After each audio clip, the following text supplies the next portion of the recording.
আসসালামু আলাইকুম। আমি এখন আছি পাবনা জেলার সাথিয়া উপজেলা কাশীনাথপুর ইউনিয়ন পরিষদের নিচে ইউনিয়ন কৃষি পরামর্শ কেন্দ্রের সামনে থেকে দুইজন কৃষক আসছে। তারা তেল নিতে গেছে কাশীনাথপুর ফাতেমা সিন্ডিকেটে। তারা তেল পায় নাই। তেল পায় না কি জন্য? আপনার বাসা কোথায়? আমার বাসা হলো সাতিয়াকুলা।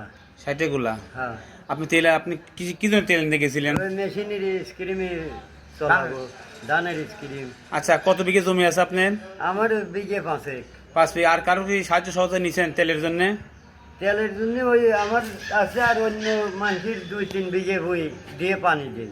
আচ্ছা, ওখানে কি বলছে আপনার? এখানে কাজে কৃষি কাটলি আইসোগা, তাছাড়া দেব না।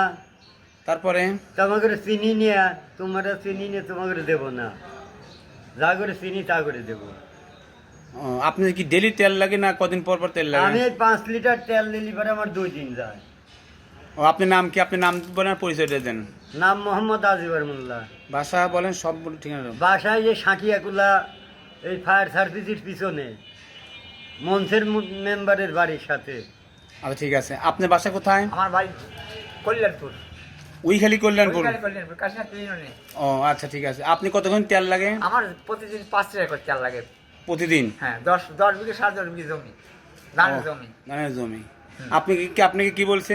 আমার বলছে যে এমপি ডাকি দিয়ে আসুক, ভোট দিয়ে তাক ডাকি দিয়ে আসুক, আর কৃষি কার্ড ছাড়া আমরা তেল দেবো না। আচ্ছা, ঠিক আছে। আপনার নাম কি? আপনার পরিচয়টা বলেন। আমার নাম আবু শামা, কাশীনাথ ইউনিয়নে বাড়ি, থানা সাতিয়া, জেলা পাবনা। ও, বাড়ি কল্যাণপুর না ওইখালি? কল্যাণপুর। কল্যাণপুরে। আচ্ছা, ঠিক আছে। আপনাদের ব্যাপারে ঊর্ধ্বতন কর্মকর্তাকে জানিয়ে দেওয়া হবে যে কাশীনাথপুর কৃষি যারা কাজ করে এবং কৃষক তারা তেল ঠিকমতো পাচ্ছে না। এই বিষয়ে ঊর্ধ্বতন কর্মকর্তাদের কাছে আমার জোর দাবি জানাচ্ছি এবং কাশীনাথপুর ইউনিয়নের কৃষি পরামর্শ কেন্দ্রকে আরও অনুরোধ করব যে আপনারা দ্রুত কৃষকদের ব্যাপারে সুনির্দিষ্টভাবে যাতে এরা কৃষকরা তেল পায় এবং ধান আবাদ করতে পারে এ ব্যাপারে সুনির্দিষ্ট জবাব দিবেন। Thank you. আসসালামু আলাইকুম।